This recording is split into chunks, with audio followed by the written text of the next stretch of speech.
मरे पड़े थे और पूरा गांव उनकी मौत का मातम मना रहा था। तभी उस भीड़ से एक आवाज उठी, दादू भीम जी भा मरे नहीं हैं, उन्हें मारा गया है, खून किया गया है इनका। सबने देखा तो यह आवाज हीरा की थी। हीरा करीबन 35 साल का था। गांव के बदमाश लोगों में हीरा की गिनती होती थी। हीरा की नजर और नीयत दोनों के खराब चलते कोई भी उसे अपनी बेटी देने के लिए तैयार नहीं था और इसी कारण से कुछ समय से हीरा की नजर ममता पे थी। हीरा ने सबको बताया कि दादू भीम जी भा की मौत के लिए ममता और उसके घर में आया छोटा बच्चा जिम्मेदार है। हीरा ने दादू भीम जी भा की भविष्यवाणी की बात करते हुए सबको ममता के खिलाफ भड़काते हुए कहा, चलो चलते हैं ममता के घर। चौरंगा के सभी लोग ममता के आंगन में जमा हो गए और सभी ममता को घर के बाहर बुलाने लगे। बाहर आओ ममता, बाहर आओ। वो बच्चा किसका पाप है, उसे भी साथ में ले आना। दादू भीम जी भा का खूनी है वो नन्हा शैतान। तुम उसे कुएं में डाल दो या ये काम हमें करने दो। ममता तुम बाहर आ रही हो या तुम्हारे घर को आग लगा दें। बहती गंगा में हाथ धोते हुए हीरा बोल पड़ा, यही बेहतर होगा, ना रहेगा बांस ना बजेगी बांसुरी। लोगों का हंगामा सुनकर ममता घर के बाहर तो आ पहुंची, पर जैसे ही ममता बाहर आई उसकी नजर बदमाश हीरा से मिली। उसी के साथ ममता को याद आया कि कल रात उसकी हीरा के साथ क्या बात हुई थी। जब दादू भीम जी भा ममता के आंगन से निकल गए तो दादू के जाने के बाद हीरा ममता के पास आया और उसने ममता के सामने एक शर्त रखी, अगर तुम मुझसे शादी करने के लिए मान जाती हो तो मैं इस बच्चे की मौत और उसके तांडव वाला राज किसी को नहीं बताऊंगा। पर ममता ने हीरा की बात नहीं मानी और इसी बात का खुन्नस निकालते हुए हीरा सबको ममता के आंगन में ले आया। पर अभी भी एक बात से पर्दा नहीं हटा था कि आखिर दादू भीम जी भा की मौत हुई कैसे। हर कोई ममता के नाम पर चिल्ला रहा था। तभी मौके का फायदा उठाते हुए हीरा ने अपने हाथ में एक पत्थर उठा लिया। मारो इस ममता को। हीरा ने पत्थर ममता की ओर फेंका। इससे पहले कि ममता को पत्थर लगता वो पत्थर हवा में ही रुक गया। पत्थर हवा में कैसे रुक सकता था? सबने मुड़कर देखा तो अच्युतचारण वहां खड़े थे। सफेद लंबी दाढ़ी, सफेद भंवरे, ऊंचा कद, माथे पर भस्म और भस्म के ऊपर लाल चमकता हुआ तिलक। अच्युतचारण को देखकर हर किसी ने अपना सर झुका लिया और अच्युतचारण को जाने के लिए जगह दे दी। अच्युतचारण ने अपनी विद्या शक्ति से हवा में लटक रहे पत्थर को जमीन पर गिरा दिया। फिर ममता के हाथ से बच्चे को अपने हाथ में लेते हुए गांव के लोगों से कहा, ये बच्चा मेरे बेटे केशव का बेटा है, इसलिए कोई भी इस बच्चे के खिलाफ एक शब्द नहीं कहेगा।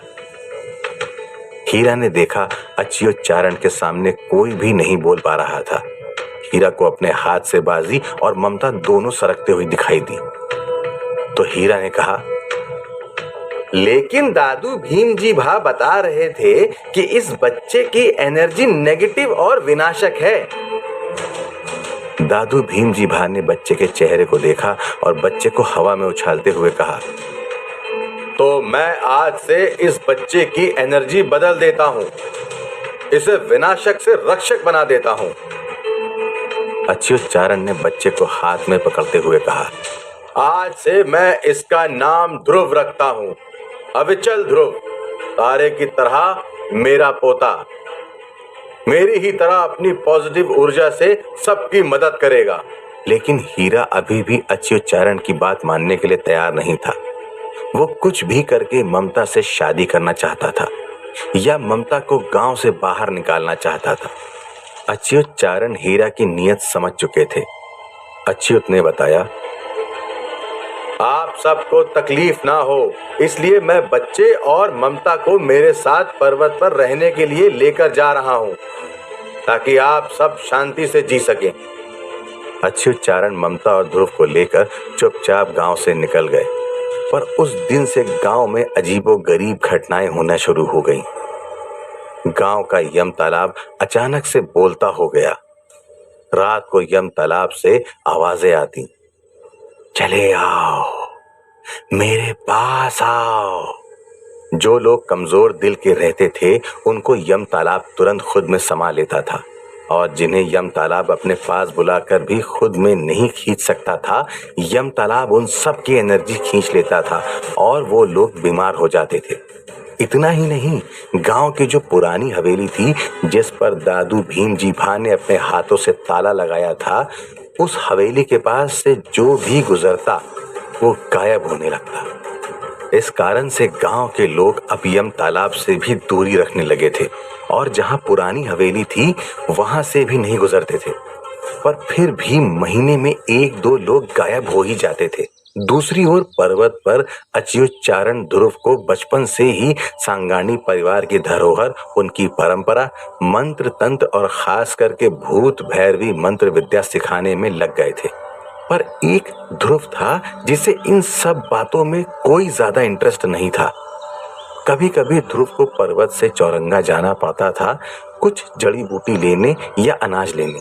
तब ध्रुव को चौरंगा में आया हुआ देखकर हर कोई अपना घर बंद कर देता था, सिवाय चंपा के।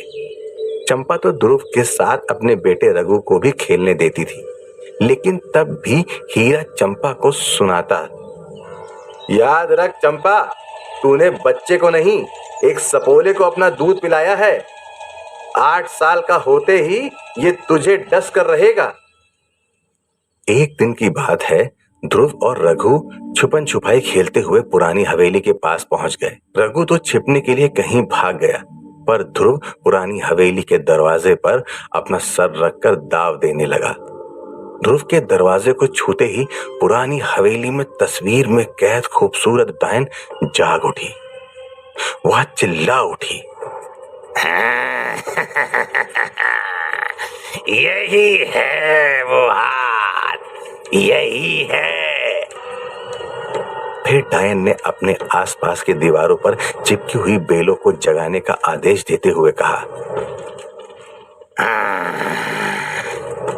वो आ गया है, जा उसे पकड़ कर ले आओ। डायन का आदेश मिलते ही पुरानी हवेली में लगी हुई बेलें जाग उठी और एक सांप की सेना की तरह दरवाजे की ओर भागी। मगर दरवाजे को खोलना इतना आसान नहीं था, क्योंकि दरवाजे पर दादू भीम जी भा ने ताला लगाया था। बेलें अंदर से दरवाजे को ठोकती रही। बेलों के वार से चौरंगा की धरती कांप उठी। सबको लगा कि ये धरती कंप के झटके हैं। लेकिन जब सामने ध्रुव ने दरवाजे पर रघु का नाम का थप्पा मारते हुए अपना हाथ जोर से दरवाजे पर मारा, तो उस थप्पे के साथ बेलें शांत हो गईं और चुपचाप फिर से दीवार पर जाकर चिपक गईं। पर उस दिन एक बात पक्की हो गई, हवेली में रह रही डायन को पता चल गया, अगर ध्रुव को हवेली में बुलाना है तो रघु को पकड़ना होगा। रात भर तस्वीर में कैद डायन रघु का नाम बोलती रही और हंसती रही, और ऐसे हंसती रही कि उसकी हंसी की कंपन से गांव के चौराहे पर खड़े गोल गुंबज मंदिर का घंटा पूरी रात बजता रहा और चौरंगा में कोई भी इंसान पूरी रात चैन से नहीं सो पाया। समय बीतता गया और ध्रुव कब 8 साल का होने आया किसी को याद ही नहीं रहा। आज सुबह से ही मौसम खराब था और पता नहीं क्यों पर अच्युतचारण का मन बेचैन होए जा रहा था। तभी पास वाले लिलवा गांव से अजय नाथ अच्युतचारण को बुलाने आ पहुंचे। अजय नाथ ने बताया कि उनके खानदानी घर में पता नहीं क्या हो गया है, जो भी घर के अंदर जाता है वो कमरे में उल्टा लटक जाता है। इतना ही नहीं, उल्टा लटका हुआ इंसान बार बार पानी मांग रहा है। अच्युतचारण ने अजय नाथ को दिलासा दी कि वह उनकी मदद अवश्य करेंगे। अच्युतचारण ने एक खास तकनीक से बनी हुई लालटेन अपनी झोली में रख दी। इस लालटेन के भीतर की बाती जलाने पर वो गुलाबी रंग की रोशनी देती है, और अगर आसपास घातक भूत आत्मा हो तो ज्योत लाल रंग पकड़ लेती है। अगर ज्योत सफेद रंग पकड़ती तो मतलब वहां जो कोई आत्मा है वह शांति प्रिय है या वह अपने मोक्ष की कामना रखती है। लेकिन अगर जोत ने नीला रंग पकड़ा तो बात साफ है, आत्मा मोक्ष नहीं बदला चाहती है। अच्युतचारण ने भूत भैरवी मंत्र विद्या में अहम जगह रखने वाले अपना चाकू भी ले लिया। घर से जाते समय अच्युतचारण ने ममता और ध्रुव से कहा, मैं 2-3 दिन के भीतर आ जाऊंगा, चाहे कुछ भी हो। तुम लोग इस पहाड़ से नीचे मत उतरना और चौरंगा की धरती पर तो गलती से भी कदम मत रखना। ममता और ध्रुव ने अच्युतचारण की बात मानते हुए हाँ तो कर दी, पर यह बात ममता के दिमाग से ही निकल गई थी कि 2-3 दिन में ध्रुव को 8वां साल लगने वाला था। रात को अचानक से तूफानी बारिश ने तेजी पकड़ी। ऐसा लग रहा था जैसे बादलों ने बरसने की जिद पकड़ ली थी। ऐसे तूफान में अच्युतचारण के घर पर बिजली गिरी और घर जल उठा। ममता बड़ी मुश्किल से ध्रुव को आग से बचाती हुई घर से बाहर ले आई, पर तेज बारिश में उसे समझ नहीं आ रहा था कि वो अब क्या करे। तभी पता नहीं कहां से पानी का एक तेज सैलाब पर्वत की चोटी से नीचे की ओर आ धमका और अपने साथ ममता को खींचकर चौरंगा की ओर ले चला। ममता ने बड़ी मुश्किल से ध्रुव का हाथ पकड़े रखा और दोनों पानी के बहाव के साथ साथ चौरंगा की भूमि पर आ पहुंचे। जैसे ही ध्रुव ने चौरंगा की जमीन पर कदम रखा, पुरानी हवेली में तस्वीर में कैद खूबसूरत डायन खुशी से झूम उठी। आजा आजा रे, पूरे 8 साल इंतजार कराया है तूने, पर अब नहीं। डायन की आवाज से यम तालाब का पानी भी अपने भीतर तेज भंवर बनाने लगा, मानो वो कई जीवों को अपने अंदर समाने के लिए सज्ज हो रहा था। ममता ने मुश्किल से अपने आप को पानी से बहते हुए बचाया। तभी ममता ने देखा वो अपने घर के सामने ही थी। अब बेचारी ममता ये कैसे समझ पाती कि ये सारा उस तस्वीर की डायन का ही रचाया हुआ खेल है। ममता के चेहरे पर अपना घर देखकर राहत छा गई। ममता को याद ही नहीं रहा कि अच्युतचारण ने खास कहा था कि चाहे कुछ भी हो जाए, ममता या ध्रुव को चौरंगा की भूमि पर कदम नहीं रखना है। ममता ने अपना घर देखा और वो ध्रुव को लेकर अपने घर के भीतर पहुंच गई। दूसरे ही पल उस सैलाब के पानी को यम तालाब ने अपने भीतर खींच लिया और रास्ते ऐसे साफ हो गए जैसे यहाँ बारिश की एक बूंद भी नहीं गिरी हो। ममता ने देखा कितने सालों के बाद वो अपने घर लौट आई थी। ममता और ध्रुव पूरी रात घर में बैठे रहे और कब उनकी आंख लग गई उन्हें पता ही नहीं चला। लेकिन सुबह चंपा के छाती कूटने और रोने की आवाज से ममता और ध्रुव दोनों की आंखें खुल गईं। चंपा रो रही थी। कोई तो मेरे रघु को ढूंढ कर ले आओ, मेरा एक ही बेटा है, उसे कुछ हो गया तो मैं उसके बाबा को क्या कहूंगी। चंपा को चुप कराते हुए गांव के बुजुर्ग काका ने कहा, चुप कर चंपा और शांति से सोचने दे सबको। तेरी अकेले का बच्चा नहीं गुम हुआ है, गांव के 7 बच्चे गायब हुए हैं और वो भी एक साथ। चौरंगा के कुछ जवान यम तालाब के पास भी हो आए। उन्होंने गंभीर आवाज में बताया, बच्चों के पैरों के निशान यम तालाब की दिशा की ओर जाते हुए साफ साफ दिखाई दे रहे थे। ये बात सुनते ही रघु की मां चंपा साथ में नितेश, लाखा, गमन और गुम हुए दूसरे बच्चों की मां भी छाती कूट कूट कर रोने लगी। ध्रुव से चंपा का दुख देखा नहीं गया। उसने ममता के हाथ को खींचते हुए कहा, चलो ना बुआ, हम चंपा मासी के पास चलते हैं। रघु मेरा दोस्त है, चलो ना। ममता चंपा के पास जाने के बारे में सोच ही रही थी कि तभी ममता ने चंपा की बात सुनी। उम्र ही क्या थी मेरे रघु की, बस महीने पहले ही तो 8 पूरे किए थे। चंपा की बात सुनते ही ममता के पैरों तले जमीन सरक गई।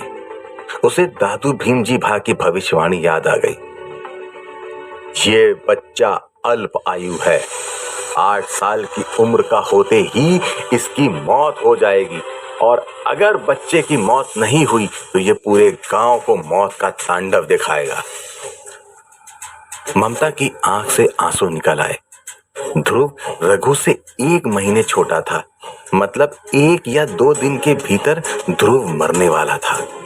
अब देखने वाली बात यह थी कि जब लोग ममता और ध्रुव को गांव में आया हुआ देखेंगे तो उनका रिएक्शन क्या होगा।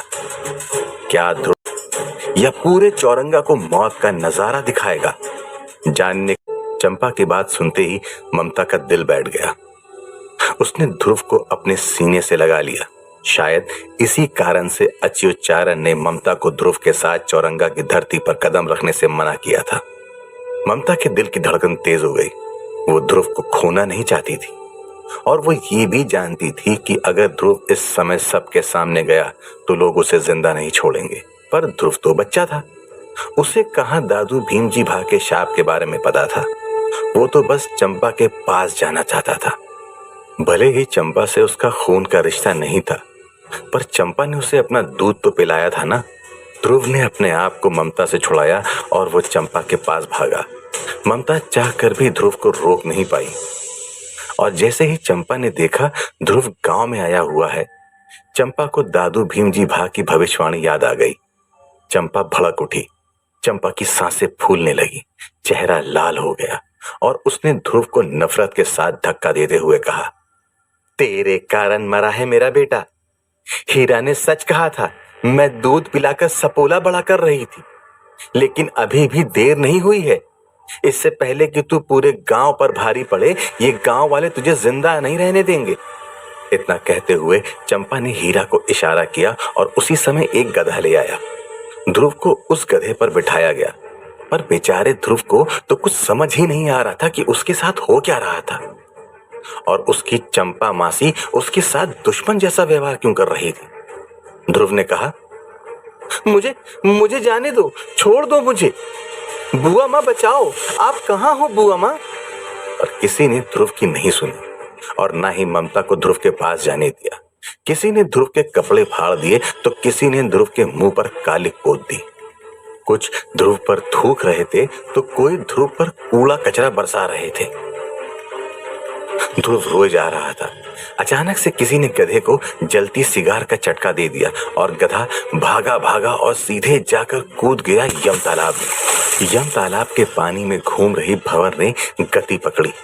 ध्रुव पानी में घुसा जा रहा था, घूमे जा रहा था और मदद मांगे जा रहा था। बचाओ, मैं डूब रहा हूं, दादू, बुआ माँ। पर ध्रुव का पुकारना बेकार था। ध्रुव को यम तालाब ने अपने भीतर खींच लिया और ध्रुव चिल्ला उठा, बुआ माँ। ध्रुव की चीख से ममता अपने ख्यालों से जग उठी। ममता ने 2 पल पहले ही बेहद खतरनाक सपना देखा था, और जब उसे कुछ भी करके इस सपने को सच होने से रोकना था, ममता ने ध्रुव को समझाते हुए कहा, देख ध्रुव, बाहर बहुत खतरा है, इसलिए तू बिल्कुल आवाज नहीं करेगा और ना ही यहां से हिलेगा। मैं चुपचाप गांव में जाकर खाना लेकर आऊंगी और देर रात हम यहां से निकलकर पर्वत पर वापस चले जाएंगे। तब तक दादू भी वहां आ जाएंगे। ध्रुव ने देखा ममता बहुत डरी हुई थी, तो उसने भी ममता से कोई सवाल नहीं किया और चुपचाप कमरे में जाकर बैठ गया। ममता भी किसी का ध्यान ना जाए इस तरह जल्दी जल्दी बाजार से जाकर खाने का थोड़ा सामान ले आई। ध्रुव ने भी चुपचाप खाना खा लिया और दोनों अंधेरा होने का इंतजार करने लगे। रात के 10 बजे होंगे कि ध्रुव को लगा कि कोई उसे आवाज देकर बुला रहा है। ध्रुव ने अपनी आंखें खोली। उसने देखा खिड़की के पास कोई था। ध्रुव अपनी जगह से खड़ा हुआ और खिड़की के पास गया। ध्रुव ने देखा खिड़की के पास रघु खड़ा था। रघु ने ध्रुव से कहा, ध्रुव, मुझे बचा ले, तेरी मदद चाहिए। उसने मुझे पकड़ कर रखा है। आजा, मुझे छुड़ा जा। बोल, मुझे छुड़ाने आएगा ना? ध्रुव ने जैसे ही रघु को हाँ कहा, रघु के चेहरे पे एक अजीब सी मुस्कान आ गई। रघु ने ध्रुव से कहा, तो चल, आजा मेरे साथ। इतना कहते हुए रघु भागने लगा, पर ध्रुव समझ नहीं पाया कि जब रघु ने तो चल आजा मेरे साथ कहा था तो उसकी आवाज अलग और थोड़ी भेदी हो गई थी। ध्रुव ने रघु के पीछे दौड़ लगाई। अजीब बात यह थी कि घर में एक हल्की सी चम्मच गिर जाने पर जाग जाने वाली ममता आज इतने तंग माहौल में भी घोड़े बेचकर सो रही थी, क्योंकि रघु ने ध्रुव को आवाज देने से पहले ममता को धतूरे वाला धुआं सुंघा दिया था, जिस कारण से सुबह तक ममता की आंख खुलने वाली नहीं थी। दूसरी ओर रघु भागे जा रहा था और रघु के कपड़े से पसीना गिरे जा रहा था, जो साफ इशारा था कि रघु यम तालाब में गिरा था। ध्रुव रघु को आवाज देते हुए रोकने की कोशिश कर रहा था। रुक जा रघु, कहां भागे जा रहा है? भागते हुए रघु पुरानी हवेली के पास आ पहुंचा और गायब हो गया। मगर जैसे ही ध्रुव पुरानी हवेली के दरवाजे के पास आया, उसके कदम अटक गए, क्योंकि दरवाजे पर ताला लगा हुआ था, वो ताला जो दादू भीमजी भा ने लगाया था। ध्रुव ने दरवाजे को ठोकते हुए रघु को आवाज लगाई, रघु, रघु, तू अंदर है? अंदर है तो जवाब दे। ध्रुव की आवाज सुनते ही तस्वीर में कैद खूबसूरत डायन मुस्कुरा उठी। डायन ने रघु की आवाज में जवाब देते हुए कहा, मुझे बचाओ ध्रुव, ये लोग मुझे मार डालेंगे। मुझे बचाओ, मैं मरना नहीं चाहता। जल्दी करो ध्रुव, दूर रहो, सब मुझसे, छोड़ो, हटो दूर। रघु की हालत सुनकर ध्रुव से रहा नहीं गया। तो चिंता मत कर रघु, मैं तुझे बचा लूंगा। इतना कहते हुए रघु ने दरवाजे पर लगे ताले को पत्थर से तोड़ दिया और जैसे ही हवेली में कदम रखा, दादू भीमजी भा का डायन वशी कैद मंत्र टूट गया और आसमान से कई सारे गिद्ध एक साथ उमड़ आए। सूरज को बादलों ने ढक दिया और उल्लू अचानक से आवाज करने लगे और इन सारी बातों से अनजान ध्रुव रघु के नाम से आवाज देता हुआ हवेली के भीतर चला गया। पर अफसोस, ध्रुव को रघु कहीं नजर ही नहीं आ रहा था। तभी ध्रुव का ध्यान दीवार पर बनी हुई तस्वीर पर गया और ध्रुव की आंखें तस्वीर पर चिपक सी गईं। तस्वीर में एक खूबसूरत स्त्री थी। ध्रुव नहीं जानता था कि जिसे वो एक मनमोहक स्त्री समझ रहा था, वो असल में एक डायन है, ध्रुव के खून की प्यासी डायन। ध्रुव ने देखा तस्वीर में सुंदर स्त्री के पीछे एक इंसान हाथ में चाकू लिए खड़ा था, पर इंसान का चेहरा एकदम धुंधला था। उसी पल ध्रुव को किसी के पायल की आवाज सुनाई दी। ध्रुव ने मुड़कर देखा तो जो स्त्री तस्वीर में थी, वो स्त्री हाथ में लालटेन लिए ध्रुव के सामने खड़ी थी। उस स्त्री ने ध्रुव से कहा, क्या मैं तुम्हें खूबसूरत नहीं दिखती? इससे पहले कि ध्रुव कोई जवाब दे पाता, उस स्त्री ने अपनी मुंडी पूरी घुमा दी और फिर ध्रुव के सामने उस डायन का असली चेहरा आ गया। आंखें लाल लाल, चेहरा सड़ा हुआ, खुली खोपड़ी, खोपड़ी के बाहर से निकलता हुआ खून और खून में रेंगते हुए कीड़े। डायन ने ध्रुव का हाथ पकड़ते हुए कहा, बताओ, क्या मैं तुम्हें अब भी खूबसूरत दिखती हूँ? मगर ध्रुव डायन को जवाब दे नहीं पाया और वहीं बेहोश होकर गिर पड़ा। सच तो ये था कि डायन ध्रुव को मार ही देना चाहती थी और उसे अपने तेज नाखून से ध्रुव को मारना भी चाहा, पर ये दादा अच्युत की शक्ति और रक्षा कवच था जो डायन ध्रुव को मार नहीं पाई। अगले दिन सुबह सब ने देखा ध्रुव यम तालाब के किनारे बेहोश जैसी हालत में पड़ा हुआ था। ममता ध्रुव का हाथ पकड़कर रो रही थी और गांव के लोग ध्रुव को बुखार से तपता हुआ देखे जा रहे थे। हीरा बोल रहा था, लेकिन ये ध्रुव यहाँ आया कैसे? आया कैसे जाने दो, अगर ये मर जाता तो ठीक है, वरना पूरे गांव को ले डूबेगा। चुप रहो तुम सब, वो एक छोटा बच्चा है, तुम उसकी मौत की दुआ कैसे मांग सकते हो? चिंता मत करो, ये नहीं बचेगा। कोई इसके दादा को तो बुलाओ, कम से कम आखिरी दर्शन तो कर ले। तभी अच्युत चारण वहां आ पहुंचे। उन्होंने ध्रुव का हाथ पकड़कर ध्रुव की नाड़ी चेक करी और फिर चिंता भरे चेहरे के साथ कहा, बुखार बहुत तेज है, हमें जल्द ही इलाज करना होगा, वरना बात बिगड़ सकती है। अच्युत चारण ने ध्रुव को उठाया और ममता के घर ले आए। एक ओर जहां पूरा गांव ध्रुव के मौत की दुआ मांग रहा था, तब दूसरी ओर अच्युत चारण ध्रुव को बचाने की कोशिश में जुट गए थे। अच्युत चारण ने अपने झोले में से बुद्ध पंजा करके जड़ी बूटी निकाली। अच्युत ने ममता से कहा, इस जड़ी बूटी को ध्रुव के पलंग की एक साइड लगा दे। 1 घंटे के भीतर इस जड़ी बूटी के भीतर से हरे रंग का रस बहने लगेगा, जो इस समय ध्रुव के शरीर पर कब्जा किया हुआ जहरी ज्वर है। इसलिए ध्यान रहे, उस जहर की एक भी बूंद जमीन पे ना गिरे। इतना कहते हुए अच्युत चारण ने संजीवनी धूप से ध्रुव की नजर उतारी और जीवन अमृत पत्ते का बिगड़ा बनाकर ध्रुव के मुंह में रख दिया और फिर आंख बांध करके मंत्रोच्चार करते हुए वहीं बैठ गए। ममता चुपचाप कमरे से बाहर चली गई, क्योंकि वो जानती थी कि जब भी अच्युत चारण आंखें बंद करके मंत्रोच्चार करने बैठते हैं, मामला गंभीर रहता है। और इस बार तो मामला ध्रुव की जिंदगी का था। पूरे 1 घंटे के जाप करने के बाद जैसे ही अच्युत चारण ने अपनी आंखें खोली तो उन्होंने देखा ध्रुव के शरीर से सारा जहर बुद्ध पंजा जड़ी बूटी के जरिए निकलकर नीचे रखे हुए बर्तन में आ गया था। अच्युत चारण ने धीरे से ध्रुव के माथे पर हाथ रखते हुए ध्रुव को जगाया। ध्रुव बेटा, जग जा, देख तेरा दादू आ गया है। ध्रुव ने जैसे ही अपनी आंखें खोली, उसने देखा दादाजी अच्युत चारण उसके सामने बैठे हुए थे। ध्रुव इतना डरा हुआ था कि अपने दादाजी को देखते ही ध्रुव अपने दादाजी से लिपट गया और फूट फूट कर रोने लगा। अच्युत चारण ने अपने पोते ध्रुव को कसकर अपने सीने से लगाया और बताया, चिंता मत करो, मैं तुम्हें कुछ नहीं होने दूंगा।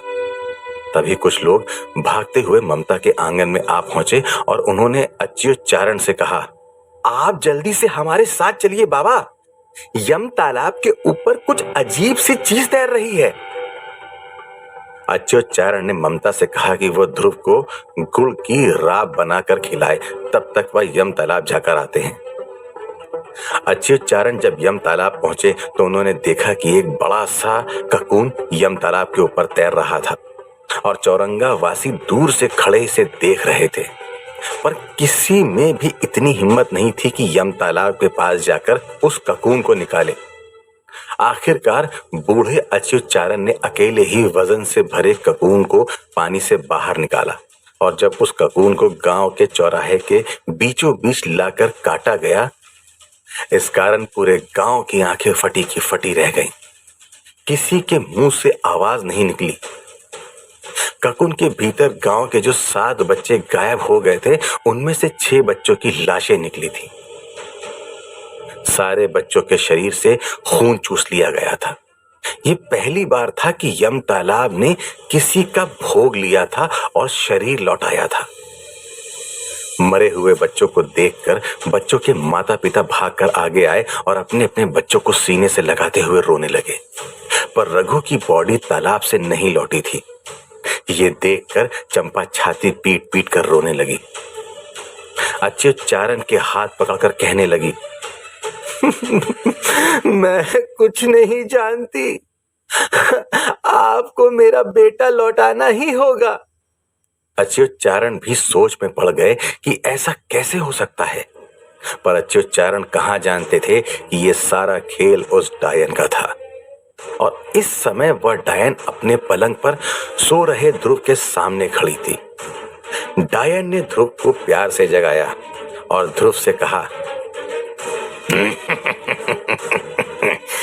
तुम्हें पता है ध्रुव, तुम मरने वाले हो और तुम्हें तुम्हारी मौत से सिर्फ मैं बचा सकती हूँ।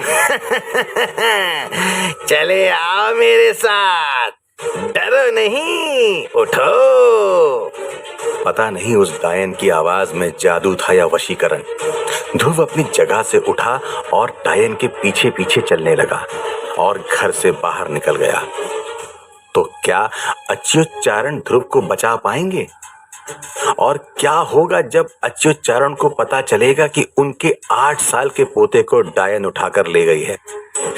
चीन की तरह डायन के पीछे चला जा रहा था।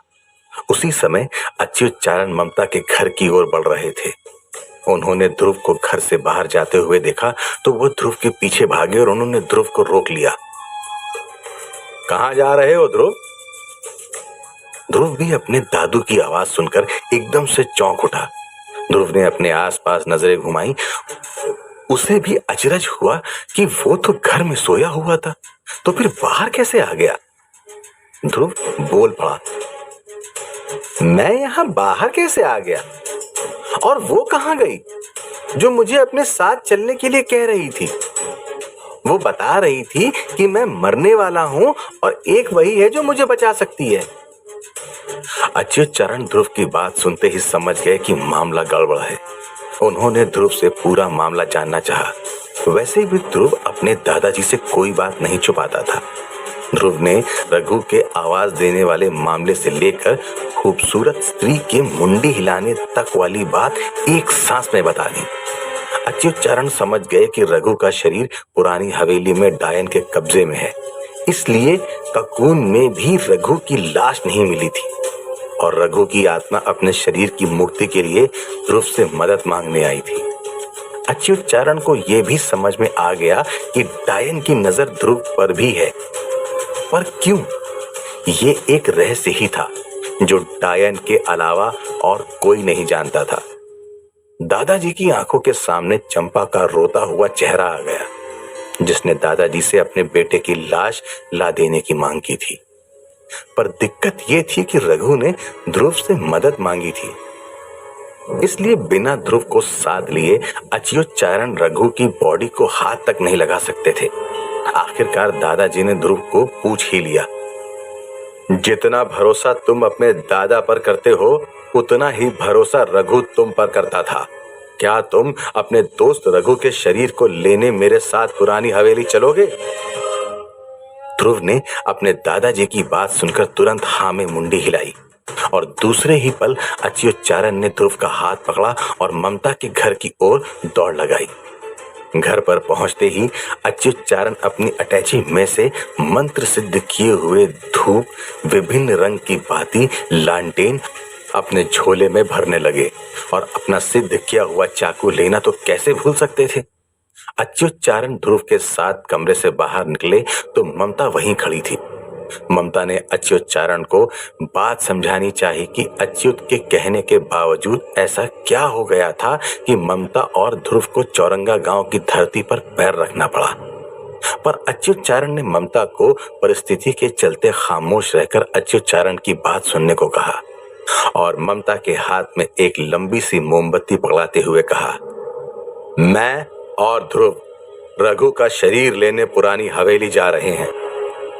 पूरे गांव को पता है कि पुरानी हवेली का ताला अब टूट चुका है, इसलिए यह तुम्हारी जिम्मेदारी होगी कि तुम इस मोमबत्ती को बुझने ना दो। जब तक ये मोमबत्ती जलती रहेगी समझना मैं और ध्रुव सही सलामत हैं। लेकिन अगर कोई आकर इसे जबरदस्ती बुझाने की कोशिश करे तो ये वो जहर है जो ध्रुव के शरीर से निकला है, इसका इस्तेमाल कर लेना। अच्युतचारण ने जहर से भरा हुआ कटोरा ममता के हाथ में थमा दिया। ममता ध्रुव को जाता हुआ देखती रह गई, क्योंकि वो अब जान चुकी थी कि दादू भीमजी भा की कही भविष्यवाणी के सच होने का समय आ गया था और वो किसी भी कीमत पर ध्रुव को खोना नहीं चाहती थी। अच्युतचारण ने पुरानी हवेली के दरवाजे को धीरे से धक्का दिया। दरवाजा पुराना था, इसलिए रोते हुए उल्लू की तरह आवाज करते हुए खुला। अच्युतचारण ने ध्रुव से कहा, चौकन्ना रहना, ज्यादा बात नहीं करना, और मैं जब कहूं भागो तो मैं साथ में रहूं या ना रहूं, तुम हवेली से भाग जाना, मेरी फिक्र मत करना, समझे? ध्रुव ने अपने दादाजी की बात को मानते हुए अपना सर हाँ में हिलाया। ध्रुव और अच्युतचारण ने हवेली में एक साथ कदम रखा। कदम रखने के साथ ही अच्युतचारण ने अपनी झोली से लालटेन निकाली और लालटेन की जोत जलाई। उसी समय ममता ने भी अपने घर में अच्युतचारण की दी हुई मोमबत्ती जलाई।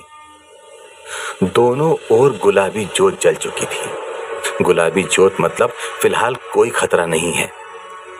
ध्रुव ने देखा हवेली में चारों ओर बस बेल ही बेल थी। खिड़की पर, सीढ़ी पर, जमीन पर और वहां दीवार पर जहां ध्रुव ने पेंटिंग देखी थी, उस दीवार पर भी इतनी सारी बेल फैल चुकी थी कि कहना मुश्किल था कि दीवार पर कोई पेंटिंग थी भी या नहीं। अच्युतचारण ने ध्रुव को इशारा किया कि उन्हें ऊपर सीढ़ियों पर चढ़कर जाना होगा, पर जैसे जैसे दोनों सीढ़ियां चढ़ने लगे, जोत कम होने लगी, हवा भी तेज होने लगी। अचानक से ठंड बढ़ने लगी। हालत कुछ ऐसी हो गई कि ध्रुव सांस भी नहीं ले पा रहा था। 2 माले चढ़ने पर उन्हें एक बड़ा सा कमरा दिखा। ध्रुव कमरे में कदम रखने ही वाला था कि अचानक से ध्रुव के चेहरे के सामने एक लाश आकर लटक गई। ध्रुव की तो सांसें अटक गई। वो चिल्लाने ही वाला था कि दादाजी ने ध्रुव के मुंह को अपने हाथ से बंद कर दिया। दादाजी ने देखा जैसा ककून उन्होंने कल यम तालाब से निकाला था, ऐसे ही आधे टूटे फूटे ककून में रघु की लाश लिपटी हुई लटक रही थी और ध्रुव की नजरों के सामने लोलक की तरह लेफ्ट से राइट झूले जा रही थी। ध्रुव के लिए तो ये पल मौत से भी ज्यादा डरावना था। वो जिस राघव को जानता था वो काफी हेल्दी था, पर वहां ककून के भीतर झूल रहा राघव एकदम सूख कर कांटा हो गया था। अच्युतचारण ने अपना खास चाकू निकाला और ककून को काटा। दोनों ने देखा रघु की हालत बहुत खराब हो चुकी थी। जो बेल हवेली की दीवार पर फैली हुई थी, ऐसी ही एक छोटी छोटी बेल रघु के शरीर के भीतर से निकल आई थी। अच्युतचारण ने जल्दी से अपनी झोली से एक भस्म निकाली और रघु के शरीर पर छिड़क दी, पर अच्युतचारण इस बात से अनजान थे कि हवेली के दरवाजे से कुछ बेलें जमीन के रास्ते से ममता के घर की ओर निकल चुकी थी। पुरानी हवेली में अच्युतचारण ने जैसे ही रघु के शरीर पर भस्म छिड़की, रघु के शरीर से निकली हुई बेल टूटने लगी और उसी पल अच्युतचारण ने रघु के शरीर को सफेद कपड़े में लपेट दिया। तभी ध्रुव का ध्यान खिड़की के बाहर गया। खिड़की के नीचे वही खूबसूरत बला हाथ में लालटेन लिए खड़ी हुई थी और ध्रुव को अपने पास आने का इशारा कर रही थी। ध्रुव एक पल के लिए डर गया और दूसरे ही पल उसने देखा वो स्त्री वहां नहीं थी। पर यह बात पक्की थी कि हवेली में गड़बड़ होना शुरू हो गई थी। इससे पहले कि ध्रुव कुछ समझ पाता, पेड़ की एक बेल सीढ़ियां चढ़ती हुई तेज गति से ध्रुव जहां खड़ा था वहां आ पहुंची और ध्रुव के पैर को लपेटकर नीचे की ओर खींचने लगी। ध्रुव चिल्लाया, दादू!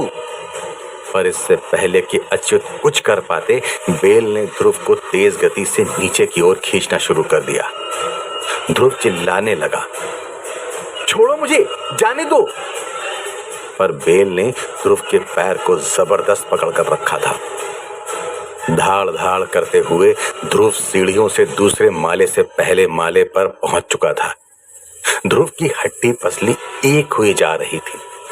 जब अच्युतचारण ने यह देखा तो वो भी ध्रुव को बचाने के लिए बेल के पीछे भागे, लेकिन अच्युतचारण की स्पीड के सामने बेल की स्पीड 10 गुना ज्यादा तेज थी। अच्युतचारण ने जंप लगाते हुए बेल को पकड़ना चाहा, पर वो बेल को पकड़ नहीं पाए। यहां ममता को घर में किसी का घर में आने का एहसास हुआ। जैसे ही ममता ने टर्न होकर देखा तो उसके पूरे घर पर बेल का कब्जा कर दिया गया था। इससे पहले कि ममता कुछ कर पाती, बेल ने मोमबत्ती को भी जकड़ दिया। ममता समझ गई कि अगर इस बेल ने मोमबत्ती को बुझा दिया तो अच्युतचारण और ध्रुव दोनों नहीं बचेंगे। वहां पुरानी हवेली में दादाजी ने देखा कि अगर उन्होंने ध्रुव को नहीं बचाया तो बहुत गड़बड़ हो जाएगी। रघु के साथ वो ध्रुव को भी खो बैठेंगे। दादाजी सीढ़ियां उतर रहे थे और साथ में हनुमान चालीसा पाठ भी कर रहे थे। लेकिन जब उन्होंने देखा कि ध्रुव को बचाना अब नामुमकिन सा हो गया है तो उन्होंने आखिरी चांस लेते हुए सीढ़ियों से सीधी जंप लगा दी और ध्रुव के पैर को जो बेल पकड़े हुए थी उसी बेल को पकड़ लिया। लेकिन बेल अभी भी रुकने का नाम नहीं ले रही थी। उसने ध्रुव के साथ अच्युतचारण को भी घसीटना शुरू कर दिया था। यहाँ ममता के घर पर मोमबत्ती को लिपटी हुई बेल अचानक से बोल पड़ी, ध्रुव के नाम से रोना शुरू कर दे, क्योंकि अब हम उसे नहीं छोड़ेंगे। बेल हंसे जा रही थी कि तभी ममता का ध्यान वहां रखे जहर वाले कटोरे पर पड़ा। हवेली में अच्युतचारण ने बड़ी मुश्किल से जेब से अपना तंत्र विद्या से सिद्ध किया हुआ चाकू निकाला और उन्होंने बेल पर दे मारा। उसी समय ममता ने भी जहर के कटोरे को उठाकर बेल पर फेंका। उसी पल बेल ने मोमबत्ती से अपना कब्जा हटा लिया और हवेली में बेल ने ध्रुव के पैर को छोड़ दिया। ममता के घर से 2 ही पल में सारी बेल हटने लगी, भागने लगी, पर भाग नहीं पाई और जहर के कारण जलकर राख हो गई। जबकि हवेली में ध्रुव भागता हुआ अपने दादाजी के पास आ पहुंचा। जाहिर सी बात थी, ध्रुव को बचाने के चक्कर में अच्युतचारण ने सीढ़ियों से सीधी छलांग मारी थी और इस कारण अच्युतचारण के पैर में चोट लग गई थी। ध्रुव ने अच्युतचारण से माफी मांगते हुए कहा, मुझे माफ कर दीजिए दादाजी, ये सारी मेरी गलती है। आज मेरे कारण आपको ये चोट आई है। लेकिन अच्युतचारण ने ध्रुव को समझाते हुए कहा, ये समय रोने का नहीं है। ये मत भूलो ध्रुव कि हम यहां क्यों आए थे। ध्रुव अपने दादाजी के कहने का इशारा समझ गया। ध्रुव ने अपने आंसू पोंछ लिए। उसने आसमान की ओर देखा। सुबह बस होने ही वाली थी। ध्रुव ने अपने दादाजी को अपना लिया हुआ निर्णय बताते हुए कहा, मैं अभी रघु का शरीर लेकर आता हूं। ध्रुव ने दादाजी को सहारा देते हुए दादाजी को हवेली के बाहर पत्थर पर बैठा दिया। ध्रुव जब रघु का शरीर लेने फिर से हवेली के भीतर आया तो उसका ध्यान गया अच्युतचारण का खास चाकू वहीं गिरा पड़ा था। ध्रुव ने चाकू को उठाकर अपनी जेब में रख दिया। फिर वो एक सांस में 2 मंजिल चढ़ गया। इस बार उसकी सांस बिल्कुल नहीं फूली और ना ही उसे किसी ठंड का एहसास हुआ। ध्रुव सीधे उसी कमरे में जा पहुंचा जहां दादाजी ने रघु की लाश को सफेद कपड़े में लपेटा था। ध्रुव अपने साथ अपने दादाजी के झोले से कई सारी रस्सियां लेकर आया था, तो उसने रघु की लाश को रस्सी से बांध लिया और फिर रघु की लाश को अपनी पीठ पर उठा लिया। वैसे भी रघु के शरीर में हड्डियों के सिवा कुछ बचा नहीं था, इसलिए ध्रुव ने आराम से रघु के शरीर को अपने कंधे पर उठा लिया।